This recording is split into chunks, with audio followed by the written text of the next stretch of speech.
Today on the list, why people in certain states live longer, how Breland is reinventing country music, and Can you feel this? Not much. All right. It works. easy ways to keep your bicycle safe. There should be no wobble in the wheels. Plus, learn to manage the heat for a perfect grill. So we've all seen all those Netflix specials where it's like that sexy fire that comes up and it hits and it sizzles and looks cool in slow motion. But up first, Jennifer Garner opens up about health, parenting, and her latest project. It's your life, it's your list, and it starts right now. Hey everyone, I'm Jimmy Rhodes. Now you may know her from Alias or 13 Going on 30, but now Jennifer Garner is starring in a new show called The Last Thing He Told Me, a mystery thriller on Apple TV+. Terry Olette has a look at the new streamer and a dose of the star's down-to-earth life advice, and that's our featured story at the top of the list. I haven't heard from Owen in 24 hours. Your husband is not who you think he is. What would you do if the person you love the most disappeared? That's the plot of the book, The Last Thing He Told Me, written by Laura Dave, which was on the New York Times bestseller list for 65 weeks. Mrs. Michaels? Mr. Michaels asked me to give this to you. From page-turner to TV thriller, Jennifer Garner starring in the show adapted from that novel, now airing on Apple TV+. Jennifer has a huge following on social media, and her fans love her down-to-earth life advice. So we asked her for some pearls of wisdom. First, for teen girls, she says, go easy on yourself. I think it's hard to be a teenager in any time period, and I think now it's really tricky. In The Last Thing He Told Me, Jennifer plays Hannah, a woman who has a strained relationship with her 16-year-old stepdaughter. I'm telling you, we'll find him. The two have to work together as they search for her missing husband. Jennifer's a mom to teens in real life, too, sharing 3 kids with ex-husband Ben Affleck. So her advice to teen girls today? Just go easy on yourself and on your parents. Everybody's doing their best, so just go easy. It'll be okay. Play the long game. Next, her advice for the moms. Nurture your friendships and your health. Hold your girlfriends close. A team of women worked behind the scenes of this show. In fact, all of the directors are women. Have you seen a teenage girl, 16? And they directed some physically intense scenes. Jennifer showed off one of her workouts on Instagram as she got ready for the role. Make sure you're doing enough cardio because heart disease is so major for women our age starting now. So make sure you're pushing yourself cardiovascularly. Next, Jen says to push yourself physically and mentally. Fresh tracks. She didn't learn to ski until she was 40, on the bunny hill with her kids. And she recently learned to forge metal back in her home state of West Virginia. Always be learning something new. Never, just don't get stuck. Always put yourself in the position of being a little bit more nervous than you like to be. Check out Jennifer's latest project, The Last Thing He Told Me, on Apple TV+. It's at the top of the list. It's fast enough so you can cover a lot of ground, but slow enough that you can really appreciate your surroundings. A bicycle may be the perfect way to get out and explore the wonders of spring. But it never hurts to play it smart, so we're peddling a little info on bicycle safety. Whether it's for exercise, sport, or transport, there's no doubt cycling's a good way to spend some time outdoors. Nothing like some fresh breeze blowing in the wind. But safety should be top priority. So we met up with Greg Genrich, owner of Bike Barn in Phoenix, Arizona, to take us back to basics with the ABCs of bike safety. Some people have the e-bikes, some people have the traditional bikes. Are the safety protocols pretty much the same for both? Generally, yes. E-bikes and their regular analog counterparts are very similar. We begin with A, which stands for air. Got to make sure you have enough air in your tires so you can stop and ride safely. To check, squeeze your tires. If it's firm, then you're good to go. If it's squishy and it collapses on itself, you should probably top that air off. Inflate them to the suggested pressure, which is printed on the side of all tires. It says 35 to 60 PSI. So pumping it up to that recommended tire pressure and then doing a field check afterwards helps educate yourself on how the tire should feel. So you get a little bit of muscle memory for what it ought to feel like. Correct. Let's move on to B, which stands for your brakes. If you can't stop, you're in trouble. Arguably one of the more important parts of and the safety aspects of the bicycle. For a quick check, lurch your tires forward and test both of your brakes. If they stop and grab, you're good to go. Looks like the front one works. Rear one, same thing. If they don't bite at all and the bike continues forward, you should probably take it to the local service center. We're wrapping up our safety ABCs with the bike's chain. You got to make sure your drivetrain is clean and in working order because it's doing all the work and movement for you. So when cleaning time comes around, wipe down the entire chain with a rag, and once all the dirt and debris is removed, go in with chain lube. I'll start at the master link and I'll backpedal the cranks like so. Okay, just have a constant flow going there, so each one of those links is getting lubricated. Correct. You really want to only be lubing inside the plates, so you got to make sure after you're done lubing it, a good clean down is a final touch. Once your ABCs are complete, it's time for a final quick check. So what should be my final step before going out on that ride? You want to make sure that your wheels are fully secured. There should be no wobble in the wheels. Stand in front of your bike holding onto your handlebar. Putting the front tire between my legs and moving handlebars back and forth. Because that really gives you the leverage to see if it's as tight as it ought to be. Correct. If it is, it's time to pack up some trip essentials like water, a pump, and your helmet. Can you feel this? Not much. All right, it works. We're setting you up for your next road venture. Show off. With the ABCs of bike safety. Now, one of the springtime smells you may encounter on that bicycle ride, the intoxicating fragrance of people cooking outdoors. So scrub down that grill because Susan Casper has some tips from a celebrity chef on how to set your barbecue game on fire. Humans have been grilling meats for centuries, and nothing says summer in modern times more than backyard barbecues. The word I always use is very elemental. It's just a part of humanity itself is cooking over fire. Especially in the Hmong culture where I come from, like grilling meats is kind of this like, father to son, handout father to son thing. We spoke with Chef Yia Vang, host of Outdoor Channel's Feral, and guest on Food Network's Stoked. And he offered up some tips for open flame grilling, which is done over charcoal or wood. Wow. Your job is to turn a frown upside down.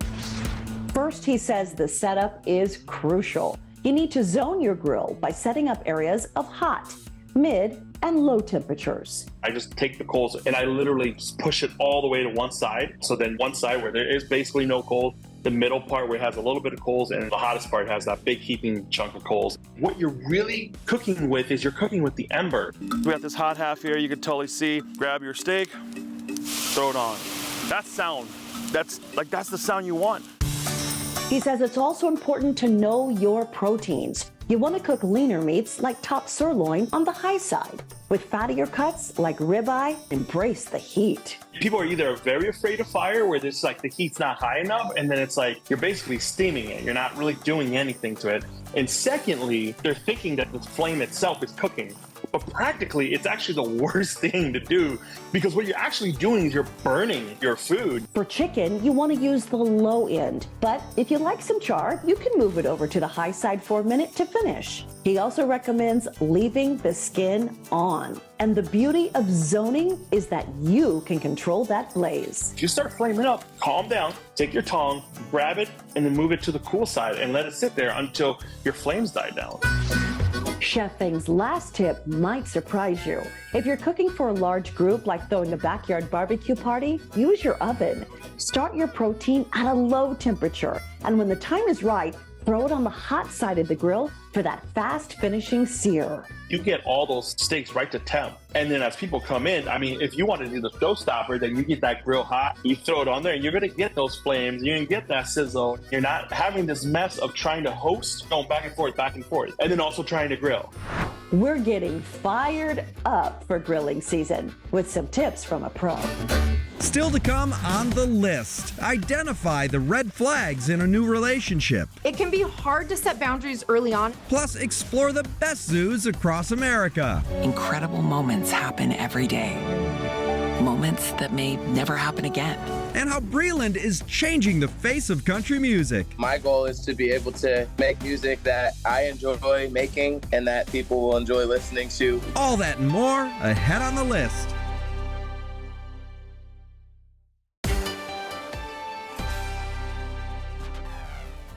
Welcome back.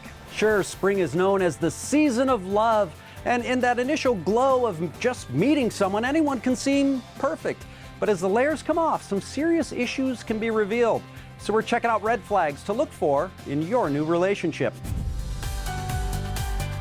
Falling in love makes it so easy to get caught up in the excitement that you miss or even ignore a few red flags. It's important to be looking out for red flags in new relationships because we often get sucked into relationships based on our relational programming. And so our relational programming is what is developed early on in childhood that really sets the stage. The way we were raised has an influence on our future relationships and our expectations for them, which means we may miss those red flags if we aren't aware of them. So relationship expert Dr. Elizabeth Fedrick is helping us learn what we should be on the lookout for, starting with communication. So when we look at the over communicators, they're the ones who are maybe sending the double, the triple text. They're not even giving you a chance to respond before they're already sending the next one. These individuals are often anxious in their relationships, and so they might be afraid that, did I do something or say something to upset you, and that's why you're not responding? Then there are the under communicators. They may be, when it comes to like texting or calls, they might go hours in between. They might give you the one-word responses. There's a lot of inconsistency in that. And when it comes to in-person communication, does somebody cut you off a lot? Do they do a majority of the talking? Are they talking about themselves most of the time? Those are also red flags to be aware of. Next, responsiveness to boundaries. It can be hard to set boundaries early on in a relationship because a lot of us don't want to hurt someone's feelings. So set your boundaries before you even get into a relationship.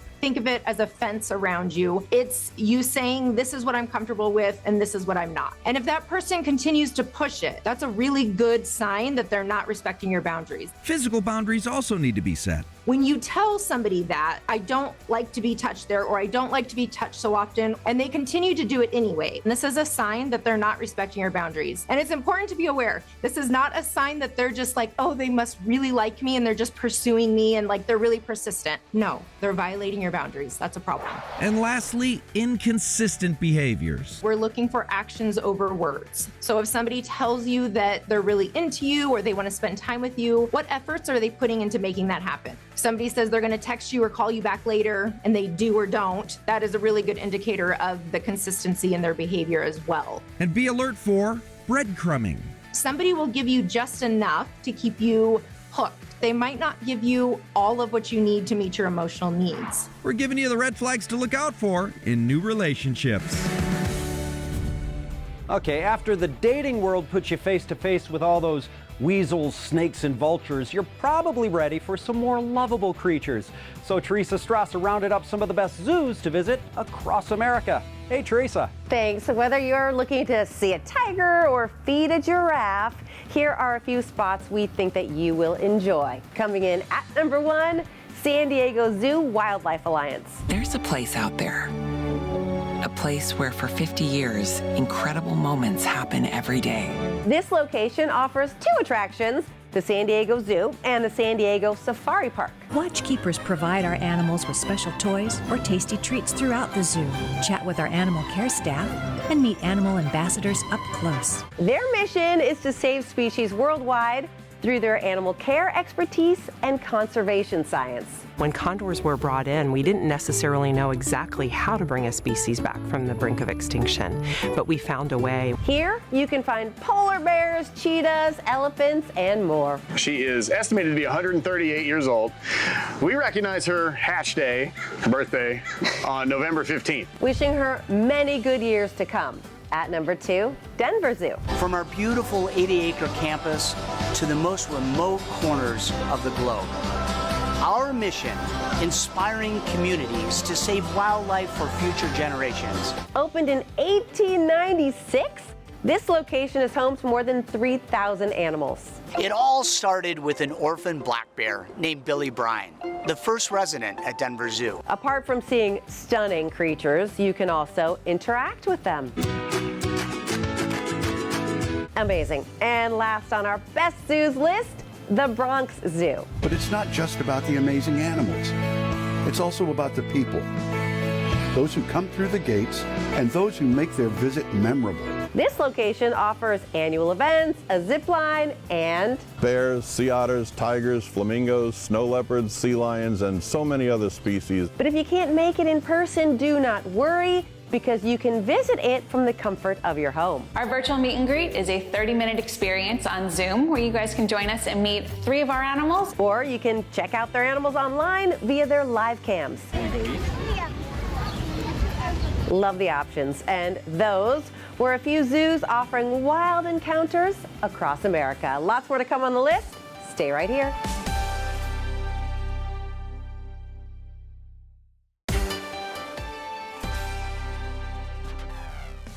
We're back, and on today's playlist, it's all about Breland. The country music singer and songwriter is dominating the charts, so Zach Perry caught up with him to talk about his unique music and some of the highlights of his quick rise to stardom.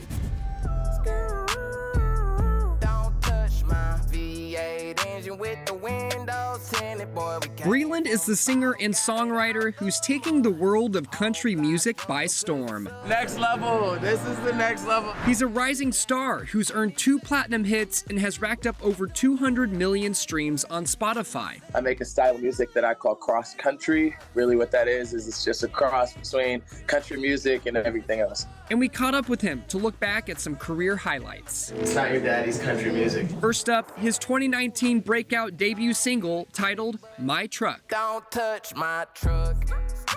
The song mashup of country and hip-hop gained traction the following year after it went viral on social media. We, the people of Georgia, approve this message. Hey. You can never really predict what's going to happen and the way that it's going to happen. I was grateful for the way that everything developed with that song and giving me a platform to be able to do this more. Don't touch my truck. And he's had fans hooked since with his fresh take on country music.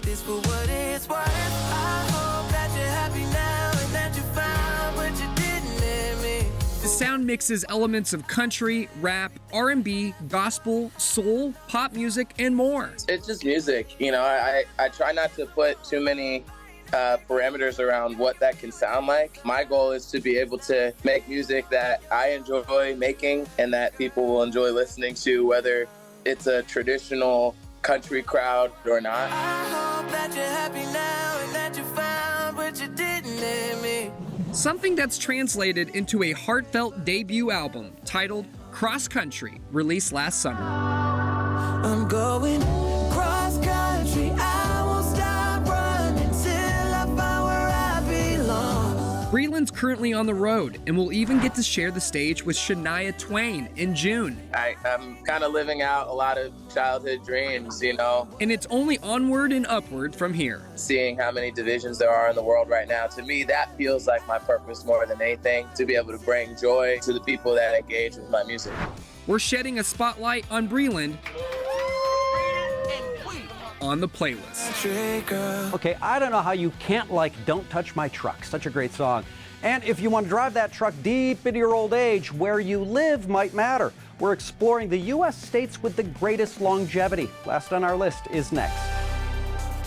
We have a quick list of items that aid workout recovery with Jim Huther of Hyperice and Parth Unava of Lasso Socks. As you work out, as you have physical activity, you put stress on the body. Your body needs to restore and recover. First, a percussion massage gun. First of all, it's reducing stiffness and soreness. So increasing range of motion for the body. Percussion just feels really good and it is instant relief. Second, compression socks. Compression socks apply pressure around your foot and your ankle and your calf. And the goal is to help improve circulation in your body. And third, your bed. You're reducing inflammation as you sleep. Your body naturally restores energy during sleep. For more list tips, head to our YouTube channel, The List Show TV.